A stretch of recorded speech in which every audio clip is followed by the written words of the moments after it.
Hello friends, Carm Capriato here. Are you working 60 plus hours per week, burning yourself out along with your techs and families? Well, if so, then where do you find the time to provide vision and to lead your people?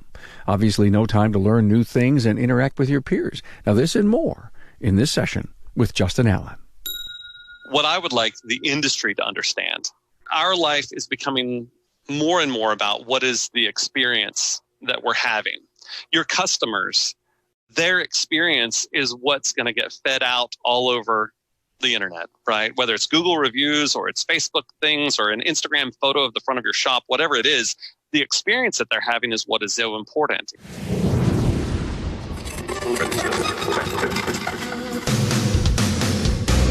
Welcome, aftermarketers, to Remarkable Results Radio. Listen to learn just one thing from today's episode on your journey to remarkable results.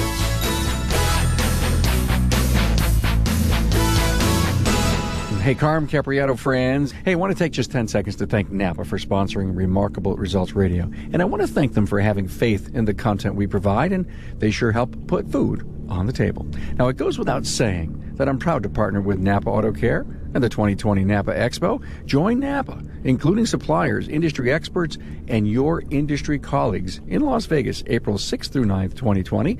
It's where you'll discover the latest news and industry information that will make a difference in your business. Contact your Napa store for the details on how to enroll. My guest today is Justin Allen of the Hunter Engineering Company. His observation: we are working too hard. Do you feel burned out? Well, listen to Justin tell it like he sees it. He supports the service professional in his role with Hunter. He's got a keen eye on the opportunities and challenges, and he points out some critical needs we have. He is even an advocate for the 4-day work week. Interesting, huh? Are you focused on your tech's burnout and the quality of their family life? Well, Justin has an opinion. You know, not everyone knows about Remarkable Results Radio. They're missing out on the learning, insights, trends, and solutions we provide to the aftermarket. It's your duty to let them know, and they will appreciate you for it. Help me get the word out and share this with your friends. I'm on a crusade to help all ships rise, you know that, and I can't do it without you. Details of this episode with Justin Allen can be found at remarkableresults.biz/E457. Now, Justin Allen from Hunter Engineering, and he's got some strong advice for you.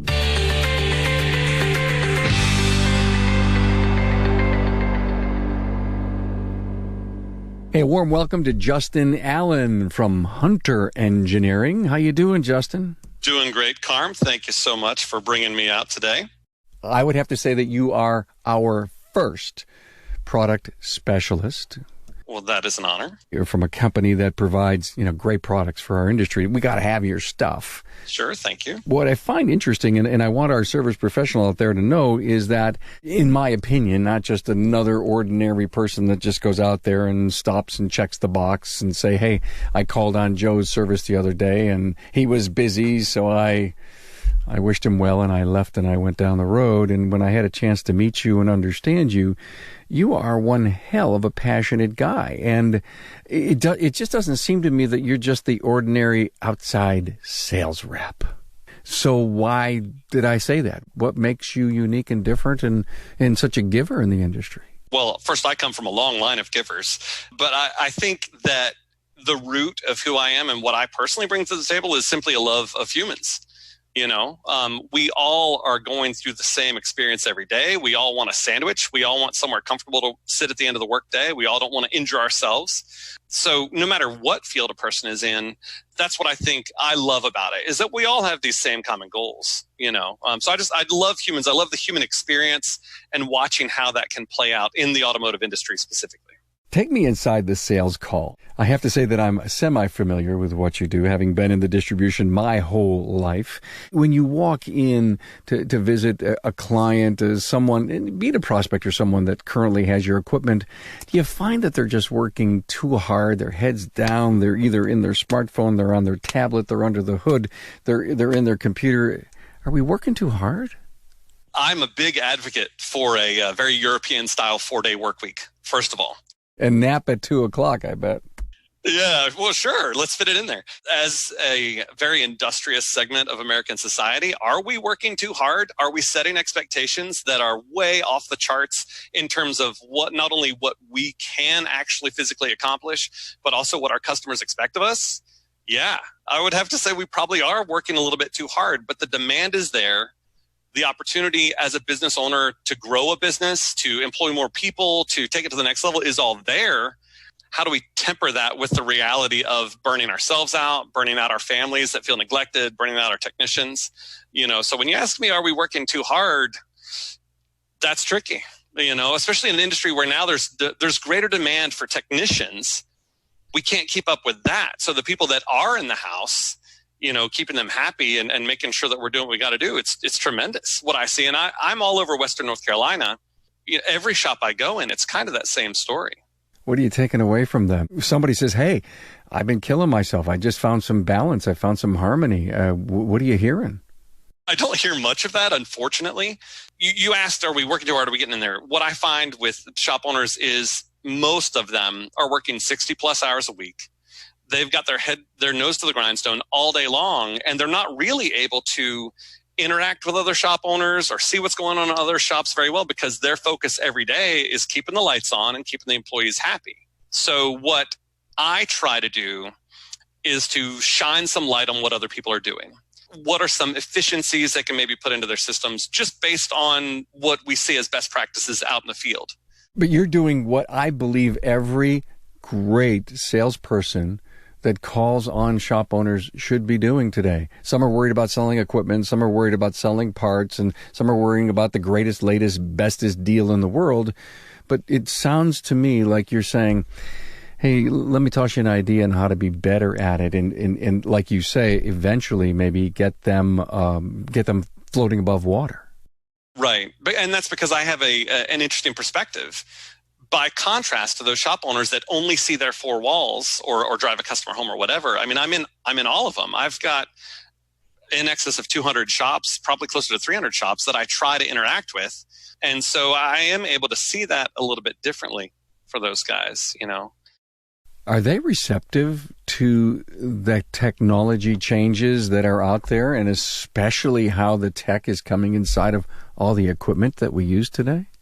Shop owners, and I don't mean to use that term in a way that like pigeonholes anybody, but generally speaking, people that are managing or running shops, they're just like you and I. Get back to that idea of the common human experience. Change is no fun in a lot of cases, but nothing can ever improve without change. If you've got a rock on your foot and it's hurting you, you have to change by pushing that rock off your foot to make things any better. And so are they receptive to the changes coming at them? I'd say you've got different levels, right, of shop owners. You've got the young guys, the middle of the road guys, and the guys that have been in it for 30 years. And we all know that the guys that have been in it for 30 plus years, their eye is on retirement more than growth in a lot of cases. So I see shops that have let technology go by the wayside, trying to just ride it out as long as they can. I think your younger guys are really quick on the uptake of knowing, yes, this is coming. We're going to have to address it. The middle of the road guys see that they've still got 10 to 20 years in the business. They've got plenty of time and they embrace it pretty well. Although I had a shop that had been in Boone, North Carolina just last week that we put in a brand new Hunter Hawkeye lead aligner in there. The guy had an old system in for 18 years, an older Hunter system. And I was very proud of him for recognizing that the new technology isn't just an expense, but it's an extraordinary asset. So I like it when shops that have been around a while do go ahead and jump on an understanding, even if they had 3 to 5 years left of what, and this is not just because of Hunter stuff, it's whatever you're utilizing. Can you imagine shops that still hadn't embraced power, like pneumatic wrenches or scan tools to do all their diagnosing work? You can't do anything without that stuff anymore at this point. Well, okay, you could use some non-pneumatic hand tools, I guess. That technology makes life easier. And so I enjoy watching people get on board with that. What's one of the best tips that you may have ever given out recently? Something, it's in your must-do little pouch on the side. So you're in there, you're seeing somebody struggling. What's a good hack or a tip that you would give someone? The most common one I actually give is in a lot of shops when I see them wanting to get into the tire business or they're a new tire store or something like that.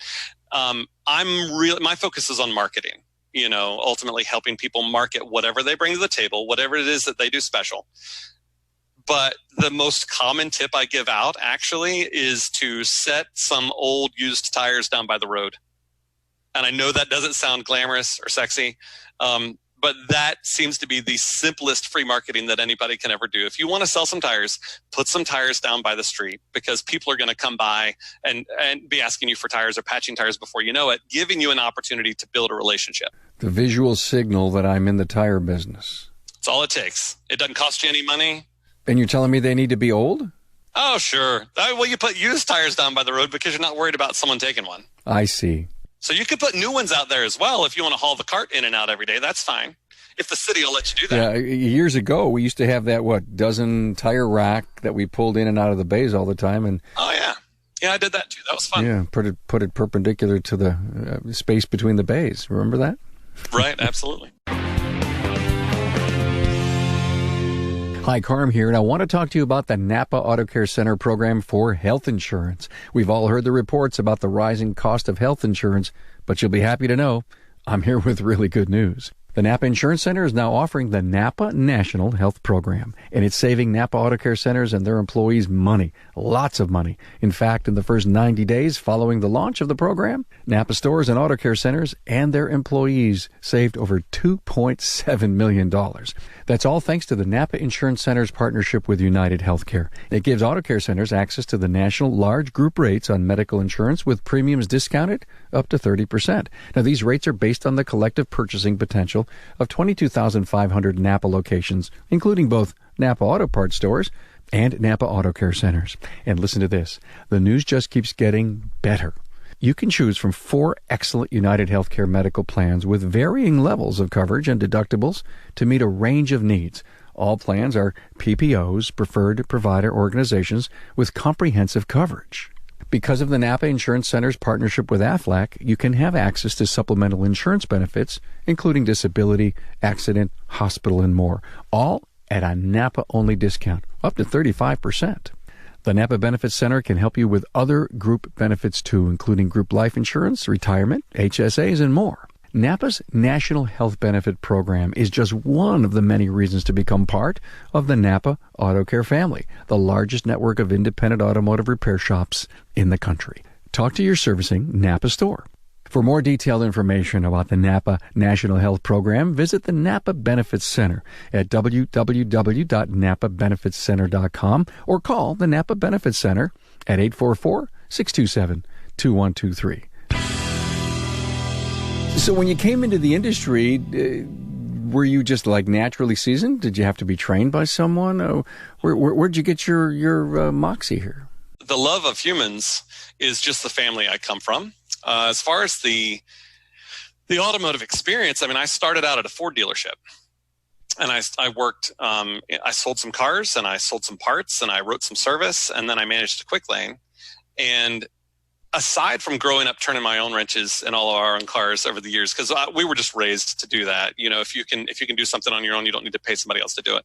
So there's a lot of time spent under, in a lot of cases, air-cooled Volkswagens out in the garage, or my International Scout, where we're passing Dad the wrenches or dropping the transmission on our chest, whatever.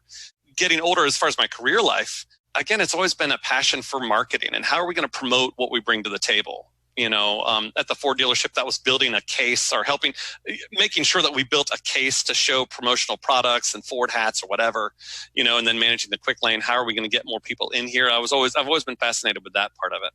Love of people and love of the psychology behind communicating with people. So, Justin, who trained you?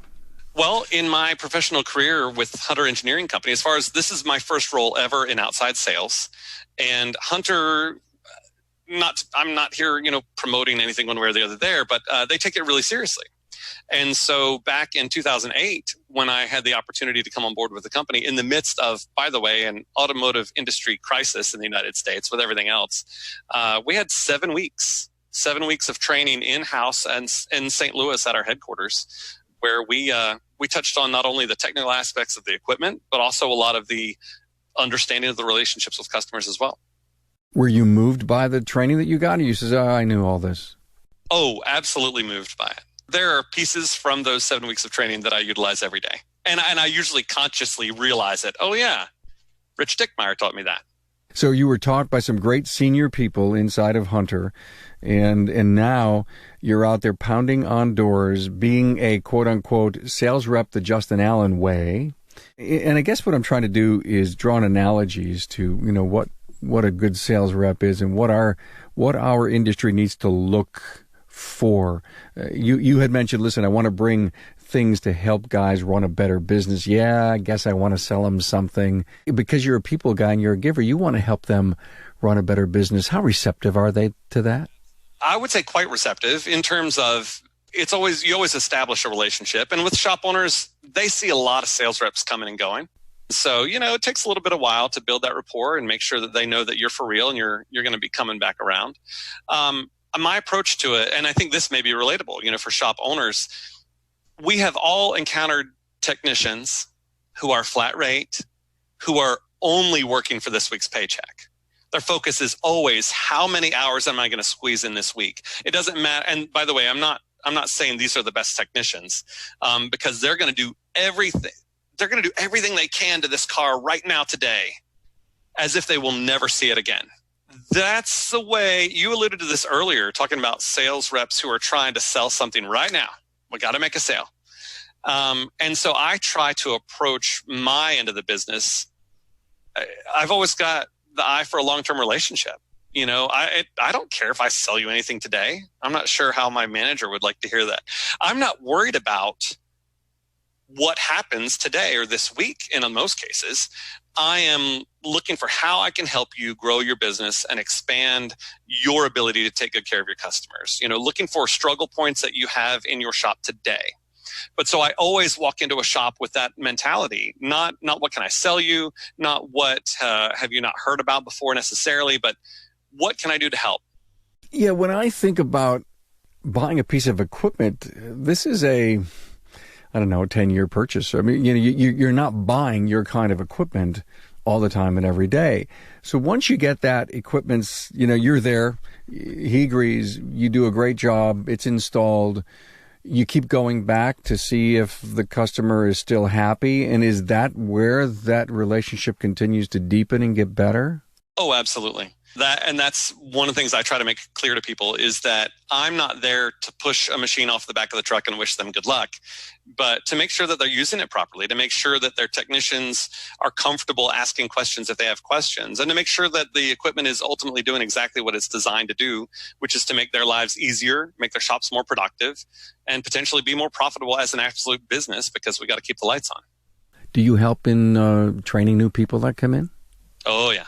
With Hunter Engineering Company, we have a two-sided approach to that. We have what are called our training and technical representatives. I might have to reverse that, technical and training representatives. And then the customer service representatives, the sales representatives like myself, where it's a very, very much a tag team situation. We share a territory. We want to make sure everybody's happy in that territory. You're the forward sentinel, making sure that if there's anyone who really isn't getting the training that they've had, or there's somebody new, then you're bringing in the TNT guy to training and tech guy to do that. Justin, you have been invited to go to a regional meeting, ASTE coming up here in the fall, and you're the keynoter. What would you like to say to the industry? What I would like the industry to understand, when we talk about what is it that really is becoming important in terms of maintaining our relationships and taking good care of people. All of our society, we could blame it on social media, we could blame it on digital technology in our hands, but our life is becoming more and more about what is the experience that we're having.